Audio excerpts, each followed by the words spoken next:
দেখা দিলে দুদকসহ অন্যান্য আইন প্রয়োগকারী সংস্থা চাইলে তাদের বিরুদ্ধে আইনি ব্যবস্থা নিতে পারবে। এজন্য কালো টাকা সাদা করা প্রসঙ্গে জারি করা সরকারি প্রজ্ঞাপনে সংশোধনী আনতে যাচ্ছে সরকার। অবৈধ অর্থ পাচার রোধে গঠিত সংস্থা Asia Pacific group on money laundering, সংক্ষেপে এপিজি এর ৪১টি সদস্য দেশের অন্যতম বাংলাদেশ অবকাঠামো খাত ও ট্রেজারি বন্ড কেনার ক্ষেত্রে ১০% আয়কর দিয়ে বিনা প্রশ্নে কালো টাকা সাদা করার সুযোগ দিয়েছে।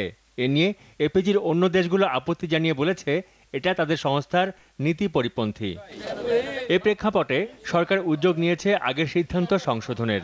মঙ্গলবার সচিবালয়ে এ বিষয়ে অনুষ্ঠিত এক বৈঠক শেষে অর্থমন্ত্রী একথা জানালেন। ইনকাম ট্যাক্স আইনের অধীনে যে অ্যাকশন হয় ফর আনডিক্লেয়ার্ড মানি, এটা হবে না।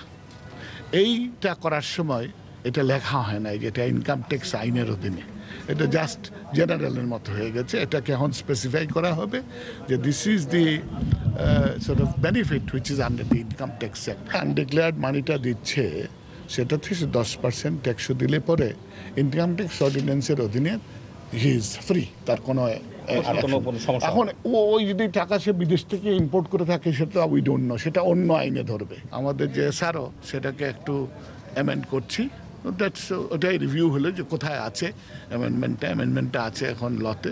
ইট should come out any time now. এর ফলে দুদক বা অন্য কোনো আইন প্রয়োগকারী সংস্থার যদি কোনো কালো টাকার মালিকের অর্থের উৎস নিয়ে সন্দেহ দেখা দেয়, তাহলে রাজস্ব বোর্ডের কাছে পার পেলেও তার বিরুদ্ধে নতুন করে আইনি ব্যবস্থা নেওয়া যাবে। অর্থাৎ অবৈধ উপার্জন নয়, কেবল অপ্রদর্শিত অর্থই সাদা করা সম্ভব হবে।